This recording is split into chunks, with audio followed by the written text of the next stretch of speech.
You're really in the way. You need to get out of the car because you're taking too much space. What? I couldn't believe my ears when my mother-in-law said that.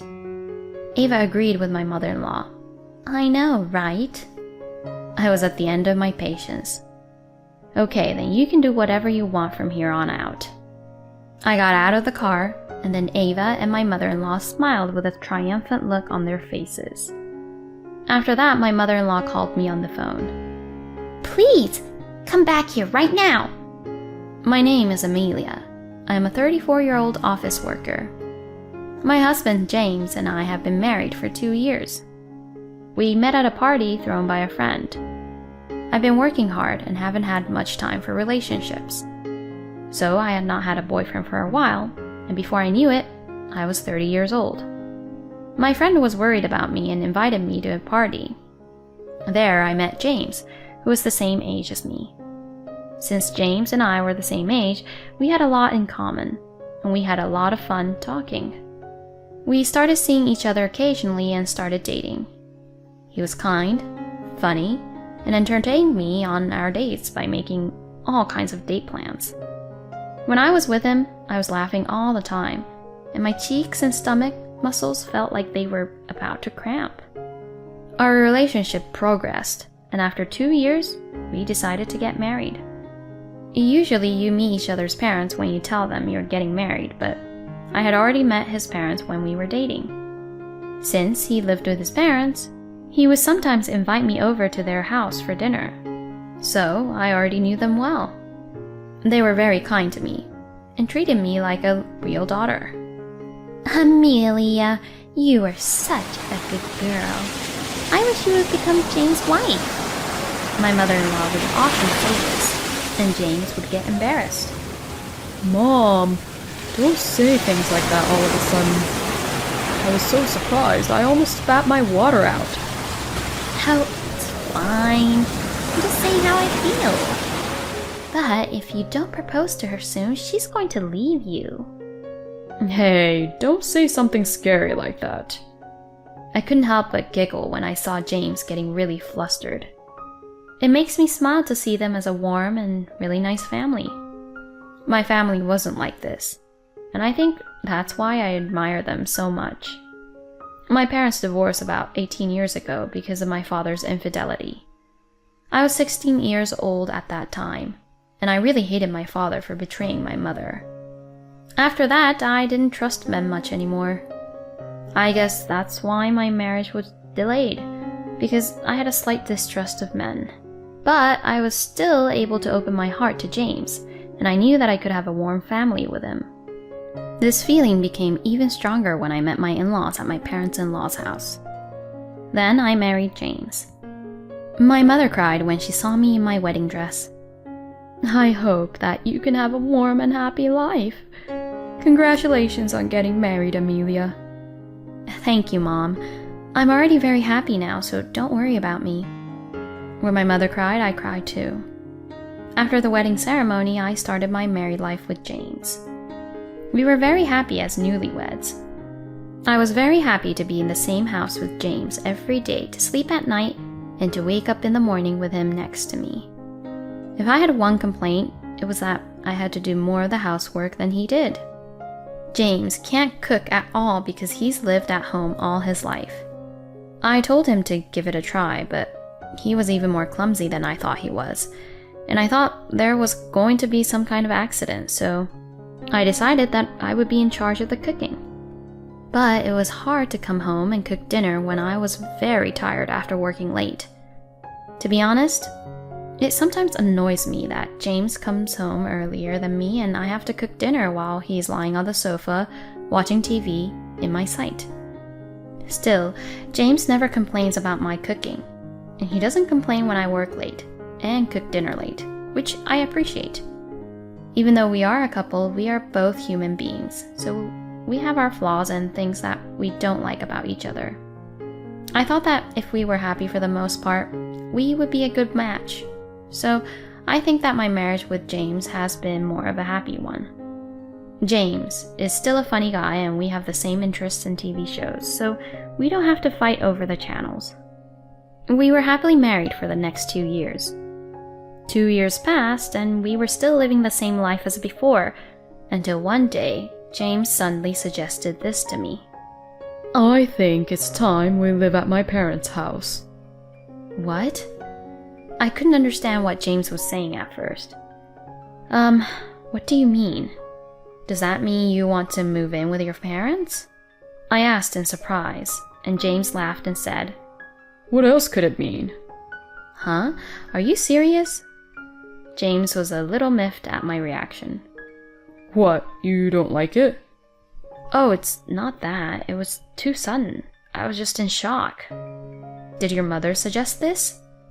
Well, yes, but it's something I've been thinking about for a while. After we spent some time together as a married couple, we'd move back in with my parents. But I had no idea that James was thinking of such a thing. And I had no idea that his in-laws were planning to move in with us too. If that was the case, he should have told me before we got married. But my in-laws are very kind, and I've been visiting them regularly since we got married. They treated me well each time, and I didn't mind living with them that much. Well, I would have liked to have a little more time alone with my husband, though. I agreed to move in with my in-laws. James was very happy we moved as soon as possible. I look forward to living here. I'm glad you're here, Amelia. Please, come in and put your things away. Alrighty. I grabbed my luggage and followed my mother-in-law. This is your room starting today. What? It was a small room which seemed to be used as a storage room. Here? Yes. Do you have a problem with it? My mother-in-law looked at blankly and asked me this. I was even more surprised to see my mother-in-law looking at me like that. Oh well, aren't James and I going to be in the same room? He has his own room. There's no room for all your stuff. Well, you can sleep in his room at least. I'll do that. I could not hide my confusion because my mother-in-law had lost all of her gentle atmosphere. And seeing my bewildered face, my mother-in-law said to me with a sly smile, Were you surprised by my sudden change in attitude? Unfortunately, this is the real me. I've been putting up an act and pretending to be a good person. I've been trying to catch you off guard. What?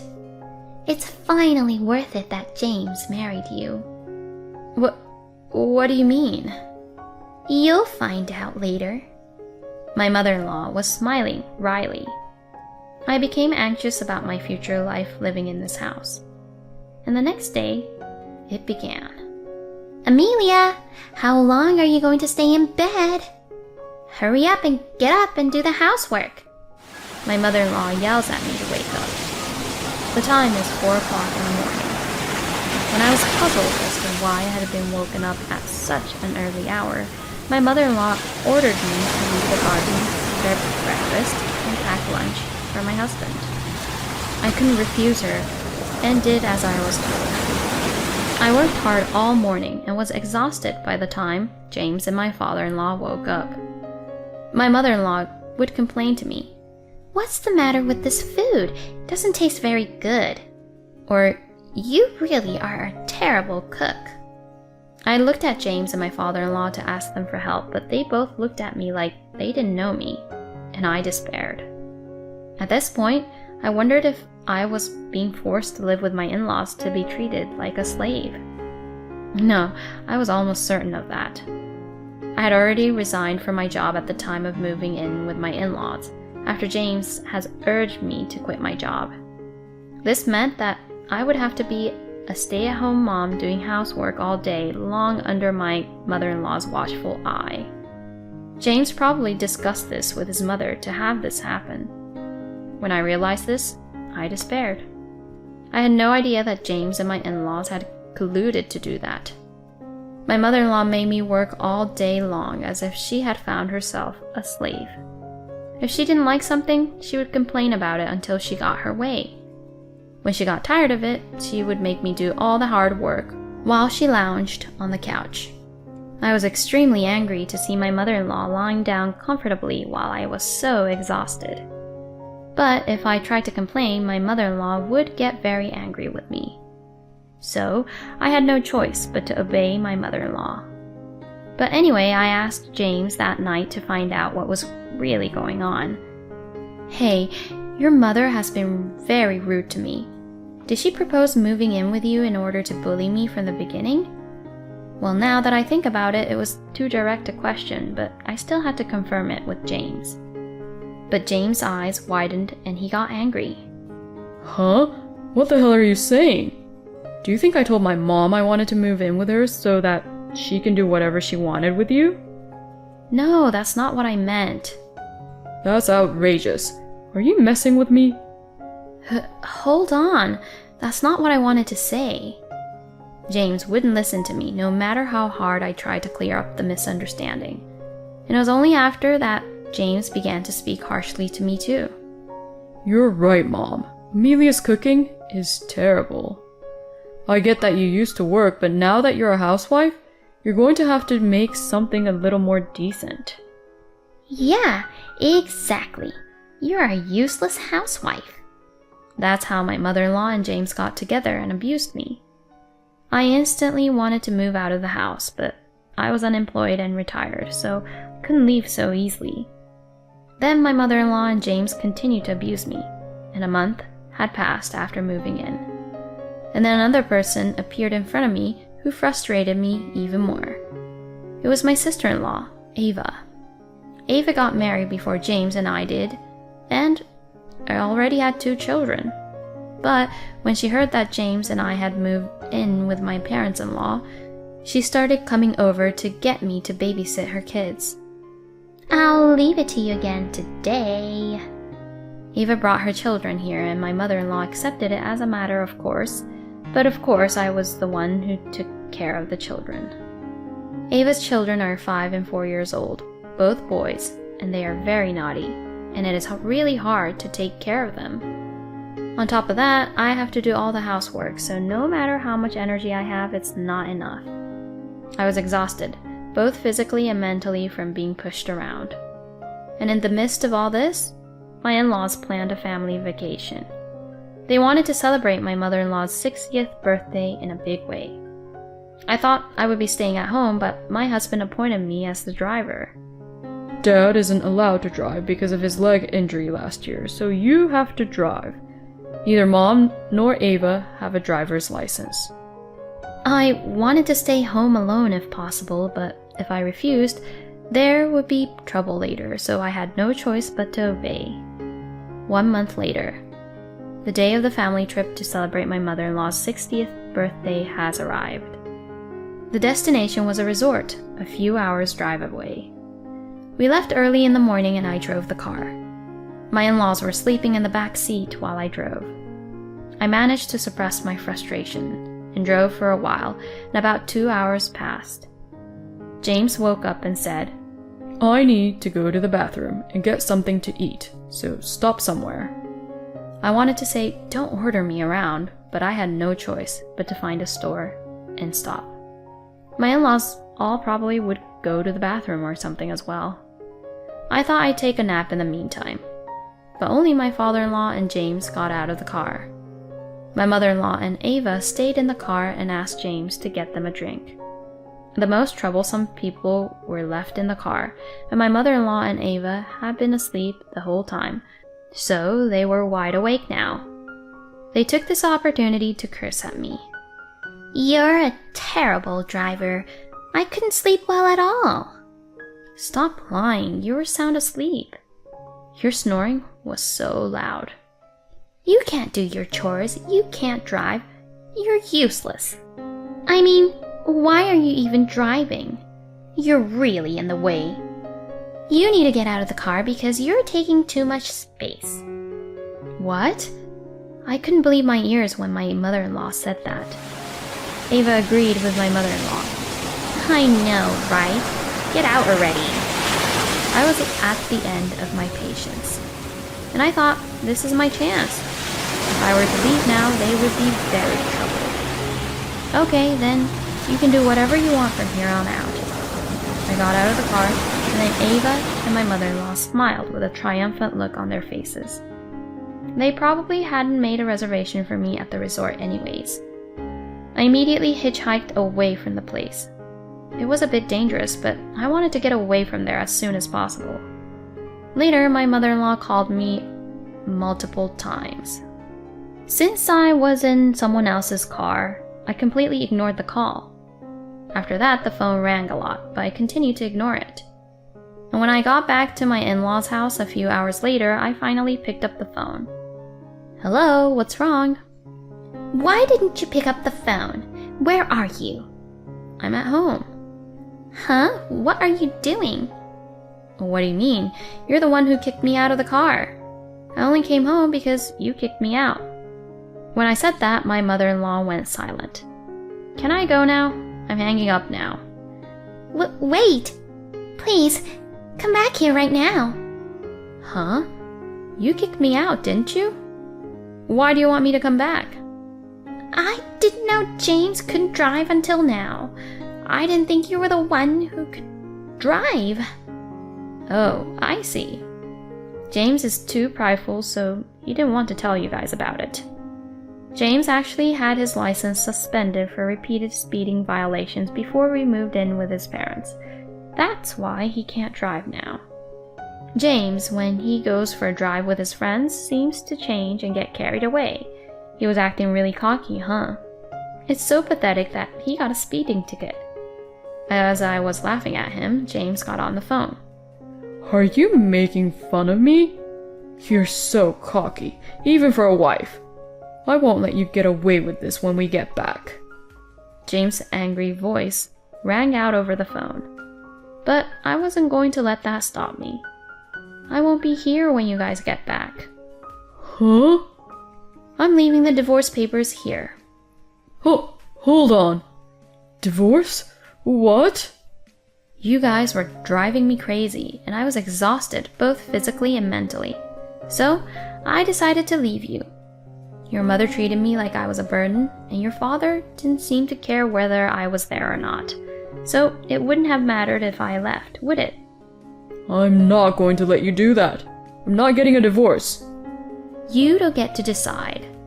I have audio recordings and kept a diary of the times when you and your mother were badgering me. I showed it to my lawyer and he told me that I could file for alimony and get a divorce on the grounds that my husband was responsible for the harassment. What? Alimony? He told me that once you come back from your trip, I file for divorce. No way! James is on the phone and he is absolutely speechless. I told them what I needed to tell them, and I could hear that they were beginning to panic, so I hung up the phone. I put down the divorce papers and hurriedly packed up my belongings and went back to my parents' house. I had told my mother everything on the phone on the way back from my trip, and she said it was the right thing to do to get rid of them, and allowed me to come back. After returning home, I immediately contacted a lawyer.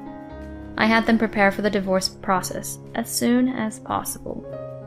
I was getting tons of phone calls and texts from James and my mother-in-law, but I ignored them.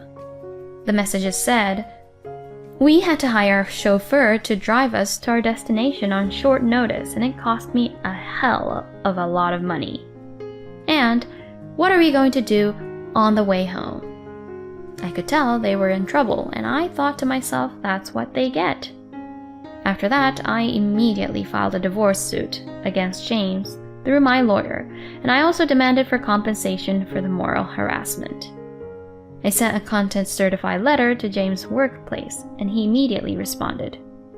According to my lawyer, James was angry that people at his workplace found out about it, because I sent it to his office, but that was also part of my plan. I had heard rumors that James had a reputation at work as a loving husband, so I decided to let them know, including a warning that he was a liar, and that he should beware of him. As a result, I was able to get a divorce and alimony was paid.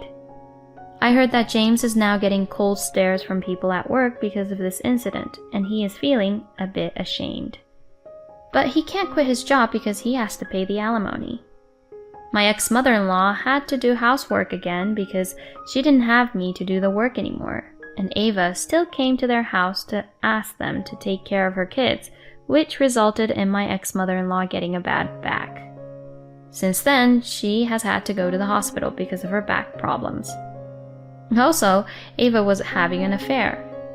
It was discovered that she had left her child with her parents in order to go on dates with other men during the daytime. Her husband divorced her and demanded alimony.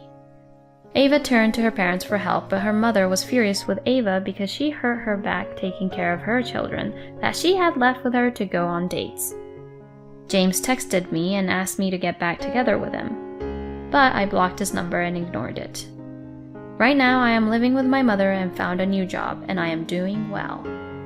I'm not looking for a relationship or marriage for a while, so I'm going to cherish the time I get to spend with my mom now.